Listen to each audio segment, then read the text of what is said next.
So guys, welcome to our channel once again. In today's video on our JAMB biology exam revision series, we have these 20 questions here to answer on reproduction. So guys, I believe you already know what to do. At any point where you feel you want to answer the question before provide the answer, you can always feel free to pause the video and try out to answer the question even before we provide the answer thereafter. So let's quickly start with the first question here. That's question number 1. Here the question has a diagram, so we are to use the diagram to answer the question.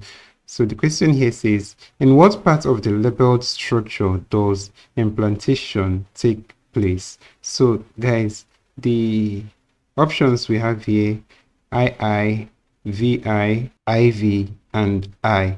So guys, the answer to this question is option C, and that's IV. So this is the uterus, and that's the part of the structure where implantation takes place. So guys, let's look at the next question. The question here also has a diagram. So the question says, the breathing posture illustrated in the diagram is known as A, courtship, B, reproductive swimming, C, amplexus, and D, mating.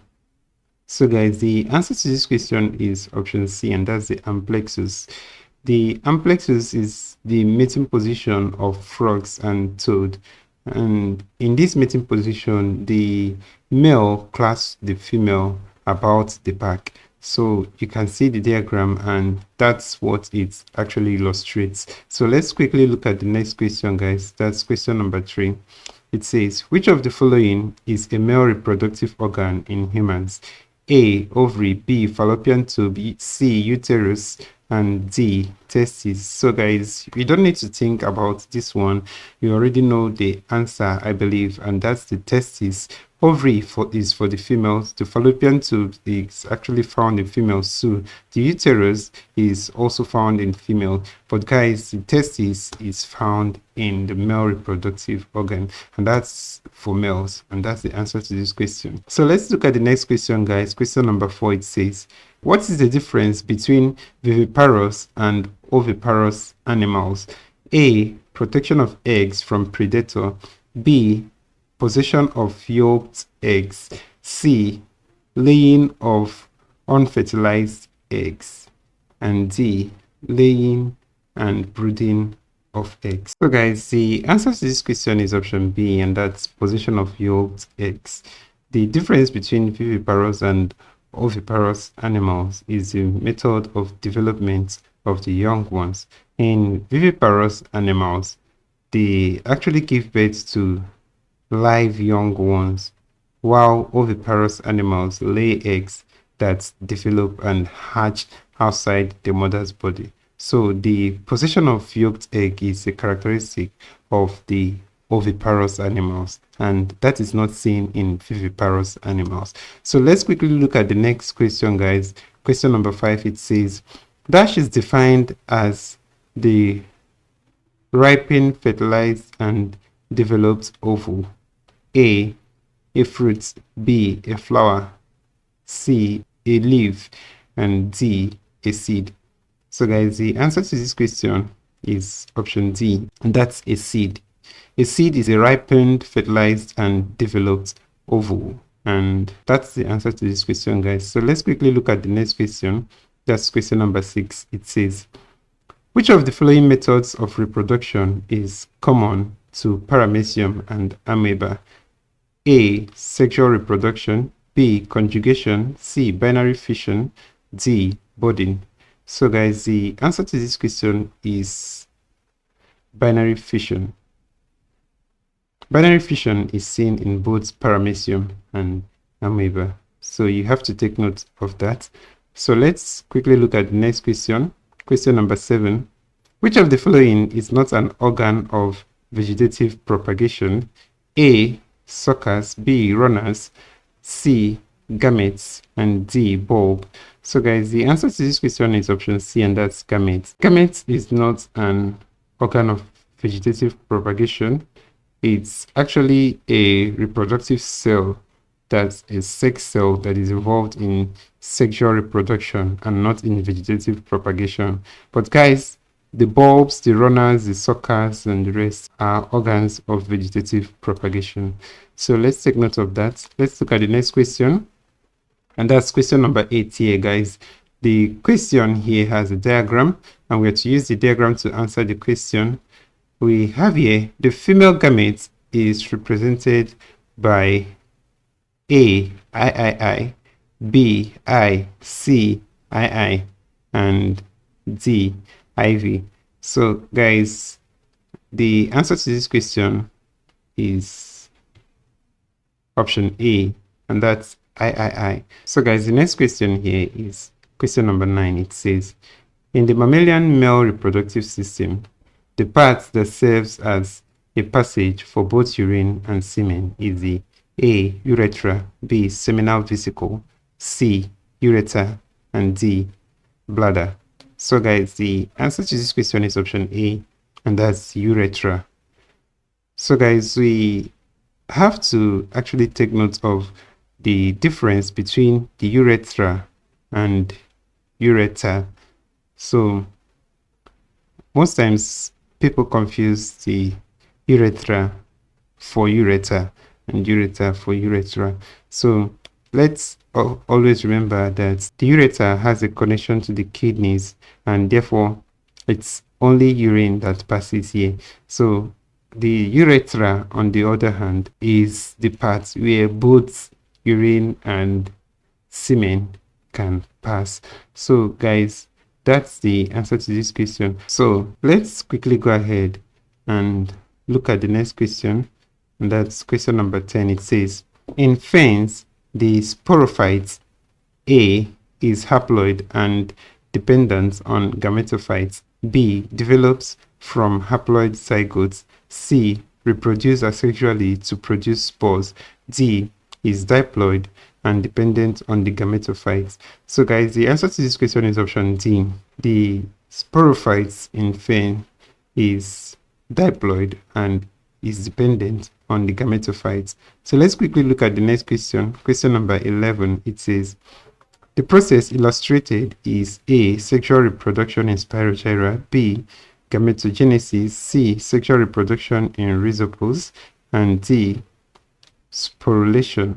So guys, the answer to this question is option C, and this is a sexual reproduction in Rhizopus. So let's look at the next question. Question number 12. It says, a form of sexual reproduction in which part of the parent organism breaks up and develops into a new independent organism is known as A, fragmentation, B, binary fission, C, budding, D, vegetative propagation. So guys, the answer to this question is option A, and that's fragmentation.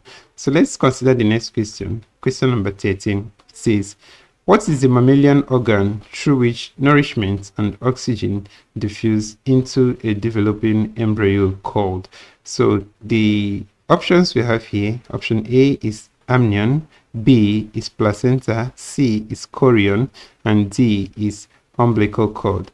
So guys, the answer to this question is option B, and that's the placenta. The placenta is the structure or the organ through which nourishment and oxygen can diffuse into the developing embryo from the mother. So let's look at the next question, guys. That's question number 14. It says, which of the following is true of cloning?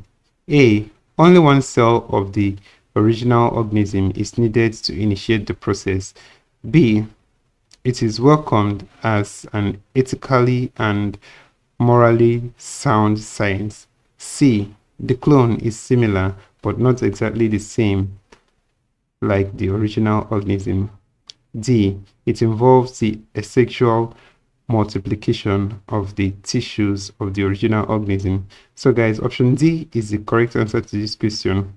Cloning is a method of asexual reproduction that produces identical individuals. So it involves asexual multiplication of the tissues of the original organism. So that's what cloning is all about. And guys, if you're wondering if the rest of the options are correct, guys, cloning is actually an ethical issue and some believe that it is not ethically sound to clone. So option B is gone. So the clone actually has exactly the same features as the original organism. So it's the same as the original organism in all respects. So in that case, option C is also gone. So here, option A says only one cell of the original organism is needed to initiate the process. But guys, in most cases, cloning occurs in tissues and even a whole organism. So in some cases, it's not just only a single cell that is needed to initiate the process of cloning. So let's quickly go ahead and look at the next question, and that's question number 15. It says, in bryophytes, sex organs are produced in the A, gametophytes, B, rhizoids, C, sporophytes, and D, protonema. So guys, the answer to this question is option A, and that's the gametophytes. So let's quickly look at the next question, question number 16. Here we have a diagram, and we have it labeled I, and IV. So we said here, sexual reproduction is illustrated in A, II, B, IV, C, I, D, III. So guys, the correct answer to this question is option C, and that's I. So let's quickly go ahead and consider the next question, question number 17. We also have a diagram here, and the question says, the process illustrated is A, sexual reproduction in Spirogyra, B, gametogenesis, C, sexual reproduction in rhizopus, and D, sporulation.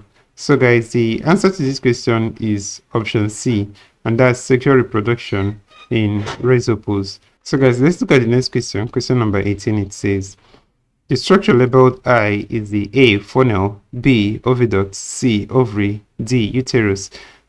So the correct answer to this question, guys, is option B, and that's the oviduct. So let's understand that the oviduct is the fallopian tube, and guys, that structure labeled I is the fallopian tube, and that's also known as the oviduct. So let's look at the next question, question number 19. The barrier between maternal and fetal blood is the A, placenta, B, umbilical cord, C, liver, and D, uterine wall. So guys, the correct answer to this question is option A, and that's the placenta. The placenta is the organ that develops in the uterus during pregnancy, and it's the organ that forms a barrier between the maternal and fetal blood. So let's look at the next and the last question here, guys, and that's question number 20. It says, the type of asexual reproduction that is common to both paramecium and protists is A, fission, B, budding, C, sporulation, D, fragmentation. So guys, the answer to this question is option A, and that's fission. The type of asexual reproduction that is common to both paramecium and protists is fission. So fission is a form of asexual reproduction in which the organism divides into two or more equal or nearly equal parts. So in the case of paramecium and protists, this is usually binary fission, where the organism splits into two. So that's the answer to this question, and that's option A. So guys, this is where we end the class for today. If you enjoyed this video, please give it a thumbs up. Don't forget to subscribe to this channel if you're not yet a subscriber. Also, ensure to share this video with your friends to enable us reach out to more people.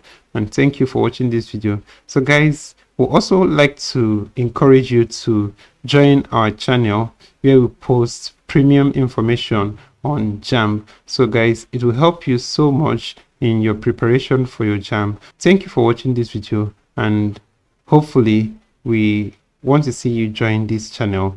Thank you, and see you on the next video.